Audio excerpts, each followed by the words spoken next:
Good afternoon to Mr. Jackson. My name is Sri Vignesh and my matrix number is 201742. My name is Nur Sabrina binti Muhammad Nur Pakin. My matric number is 203138. Hi, my name is Nurul Christina binti Muhammad Fadi. My matrix number is 202750. Hi, my name is Kishan Kumar and my matrix number is 202744. Hi, my name is Dineshwaran and my matrix number is 202600. Okay, today the theme of our discussion will be zero waste, and the focus today will be the possibility of practicing zero waste lifestyle in Malaysia. So, shall we begin our discussion? Yeah, sure. Yes, Yeah. sure. Yep. Okay. Okay, I'll start first. Okay. Basically, the goal for zero waste is for no trash to be sent to landfills, incinerators, and the oceans. So in my perspective, I strongly agree that it is difficult to implement the zero waste lifestyle in Malaysia because of the attitude of our communities. Our communities are being ignorant, even though the government and even the NGOs in Malaysia had organized a lot of awareness program or campaign, such as the Project Zero by Zero Waste team in Malaysia, and also the borderless shop initiated by Claire Sansalot, who opened Malaysia's first zero waste concept store. But our communities, they seem to ignore the benefits of implementing the zero waste concept. Okay, this is because they prefer to work for something that can give them benefits directly. Moreover, they just seem like take it easy on everything. Okay, for instance, when making purchases, over 67% of Malaysians who preferred the use of plastic bags instead of paper bag. Why? Because most of them think that the usage of plastic bags is a lot more easier compared to paper bags. This is because plastic bags had the so-called holders, which is much easier to be carried compared to paper bag. Besides, statistics had shown that one in five out of 1,000 Malaysians pulled the use of plastic straws. So these are the evidence that shows poor awareness among Malaysians regarding the implementation of zero waste lifestyle in Malaysia. So that's my point of view. So what do you guys think about it? You have a great point, Christina. In my opinion, it is difficult to practice zero waste lifestyle in Malaysia. But for a better future, Malaysians should sacrifice something to have a better future. Because zero waste basically can help people save money by being conscious on buying only things you really need. For example, people can bring their own bag to shop in the supermarket, and they can save money, 20 cents per plastic. And all people in Malaysia knowing that plastic cannot be recycled for a second time. So they should be aware to practice a zero waste lifestyle in Malaysia now. It is not too late to practice now. And besides, people should carry their own bottle out to be refilled at the public mountain water, because by carrying on our own bottle, we can save at least RM1. So I think it's difficult, but we should start now to practice it in Malaysian. Sabrina and Kishan, I think you both have a good point. But in my opinion, I have to disagree what you guys are saying. This is because, in my point of view, there's already individuals who is already practicing zero waste in Malaysia. Okay, and these individuals, tend to influence other people in practicing zero waste as they express how these changes have impacted their life. Okay, Okay. so what do you guys think about it?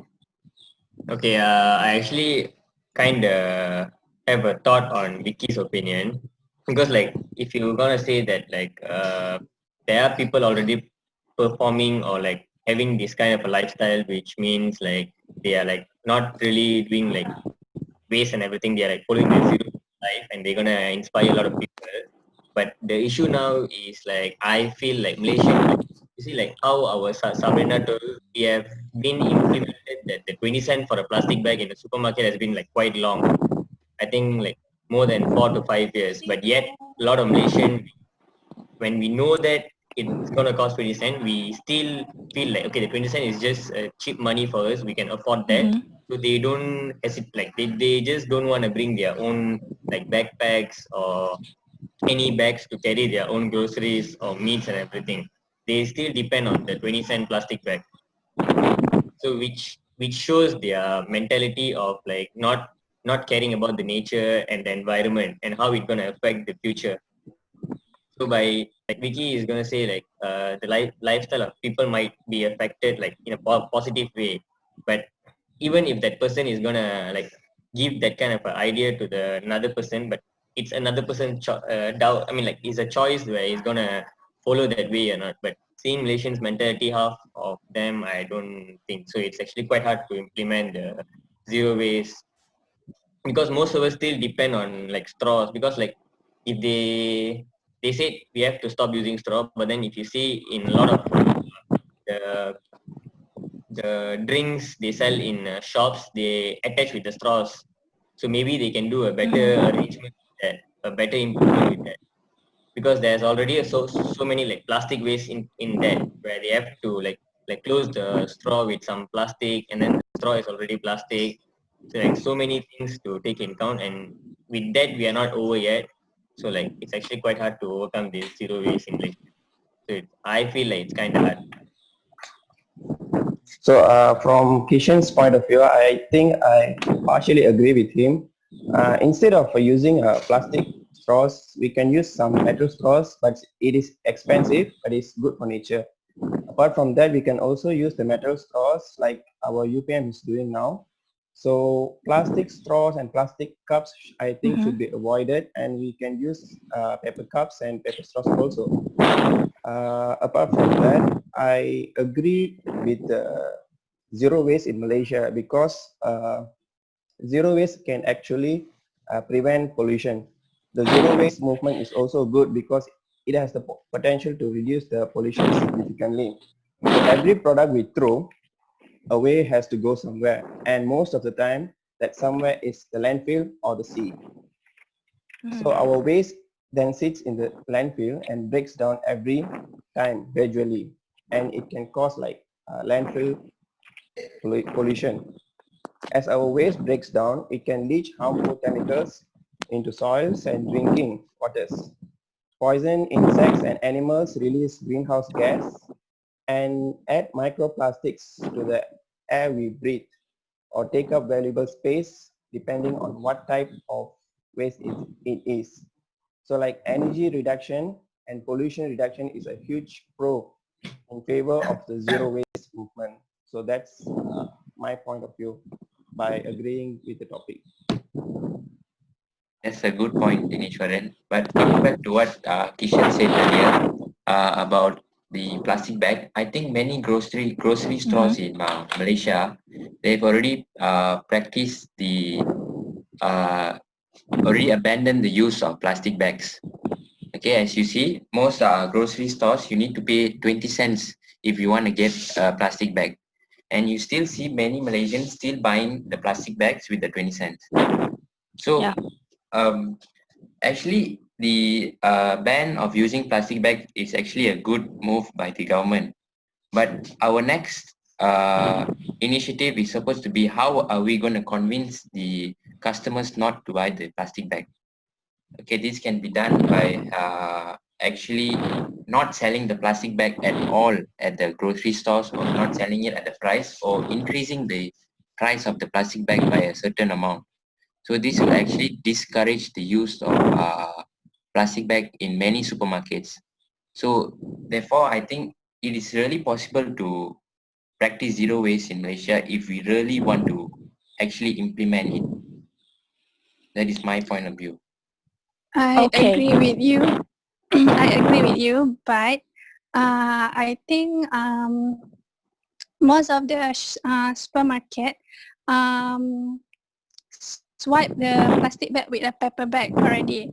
But people nowadays loves to spend their money to buy something like to buy plastic bag, mineral water, and they are too lazy to bring it to bring their own bottle and bags to supermarket. Because of that mentality and attitude, it's difficult. It's quite difficult for Malaysian to practice it because they don't have awareness about the effect of the pollution. Okay. In that case, I strongly agree with Sabrina and Kishan's point. Okay, because you guys said that um, we're still lack of people's awareness regarding this issue, right? So I guess okay. Oh, what the hell? Okay. This is because, in particular, there's no specific law or act empowered uh, regarding the culprit of the zero waste program. Okay, if people simply choose the usage of plastic bags, plastic straws, or even use synthetic materials instead of organic, they wouldn't be punished or summoned. So, without enforcing the law, the people will take things haphazardly. So I think in this case, um, it is good for us to take Japan as our role model because Japan's 3R policy, which are reuse, reduce, and recycled, had came into force in 2000. So by doing so, people will take it seriously and will have proper precautions regarding to this. And okay, and they will not take things for granted. That's my point. So I Okay, So what do you strongly, guys think? yeah. that's a good point. But I would like to say like since like half of the Malaysia in 2020 we are already like maybe not half but one quarter are already performing like moving towards the zero waste life, and the other half should be contributed by the Malaysian government, I would strongly say. Because like even though when we don't buy like we don't when we go buy things we don't only use plastic bags. Every packaging is already in plastic. They must change that plastic packaging concept into maybe a biodegradable plastic or something else. Because like even though if you're gonna like just get one or two plastic bag which cost 20 cents for each for maybe like taking in 10 to 20 products, half of the products will be covered with plastics. So either way you're gonna just get the plastics and start wasting it. So I would strongly say this government, they should make a proper movement, like they should fund in some research site in Malaysia where they can actually like find alternative for plastic packaging, maybe like a cardboard kind of packaging which can be easily recycled or reused. So these would actually like start reducing more plastic.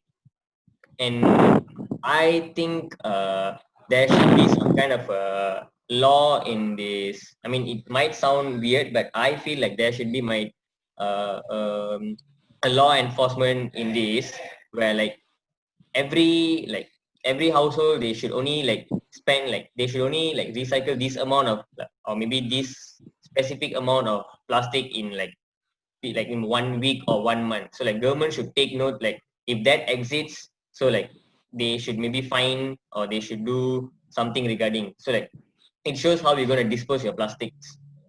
So when you, because like most of the plastic actually are going to throw inside the home's dustbin, unless we are going to buy it somewhere outside, just like a canned drink or like, I mean like the drink where it got the plastic attachment, then we'll be throwing it out. Kishan, sorry to interrupt. We only have less than 1 minute in this Oh, okay, meeting okay. because Yeah, Oh my so God, okay. that's my Zoom point. doesn't allow us to do more than 40 minutes. So is it possible we do another meeting, then we can conclude our discussion? Yeah, okay. Okay. Okay. Okay. Yeah. Okay, so we will Alright. stop the recording now and we will go to another meeting. 2, 1, go. So from Kishan's point, I think we can actually practice zero waste by having some steps to overcome the difficulties. So for example, such as government.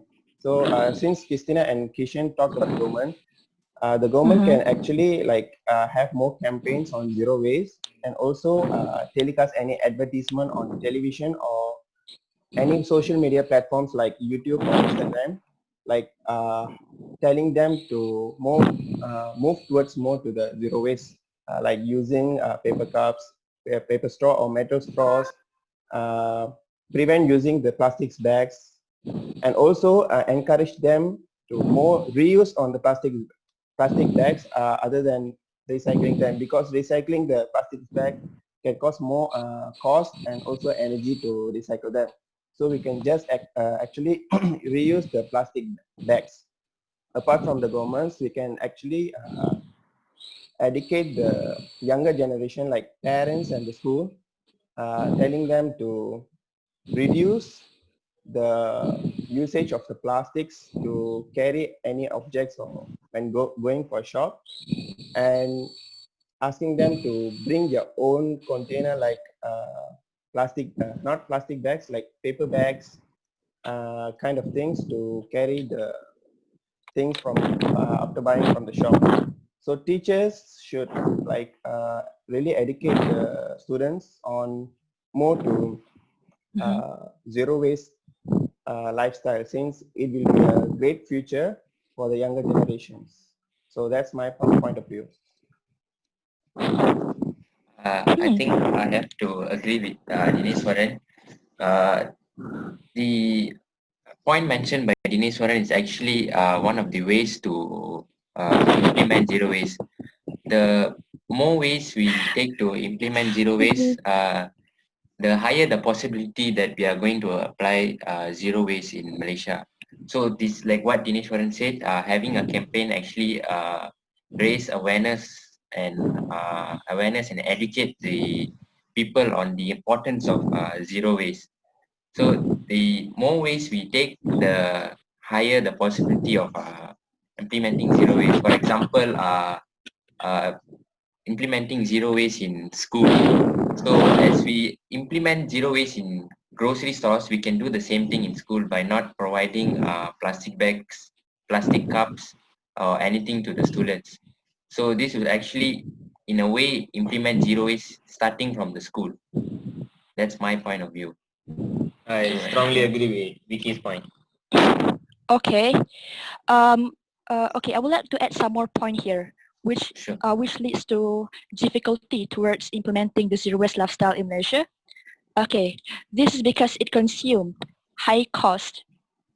Okay, and then the lack of financial financial injection will complicate the implementation of zero waste lifestyle, which requires a whole shift in terms of management and processing technologies of recyclable solid waste materials. Okay, like for instance, imagine we need to provide a proper place or maybe recycle bins in a lot of public places, so that people um, will easier to throw away their unused materials that can be recycled, instead of they just throw that in one improper place of a big dustbin. just like what happened right now. Okay, that's my point of view. I think I have to agree with Christina here on this point because as what Christina said, to implement zero waste, we need to have resources. So if we don't have resources, we cannot we have high possibility of not developing the researchers to improve waste management. For example, if you want to have a database that can actually compare the rate of zero waste in each city, then this will probably make the possibility of zero waste highly likely in Malaysia. So I think we have crossed the 15-minute border. So can we conclude our discussion? Yeah, sure. Yep. Yeah, sure. Yes. So can we all, what do you guys want to, you guys want to agree or disagree with this topic? Agree. I guess everyone agree with this topic. Yeah, I Yeah. actually That it is difficult. agree that it's difficult to implement zero waste in Malaysia. Yeah. Yeah. Okay, agree with so with that, I think our group has concluded that it is difficult to practice zero waste in Malaysia, and many ways should be taken if we want to implement the zero waste in Malaysia in the future upcoming. All right, All right. that's all. Thank you. Okay, Okay, thanks. thank you. Thank you very much. Bye bye. Okay, I stop the recording.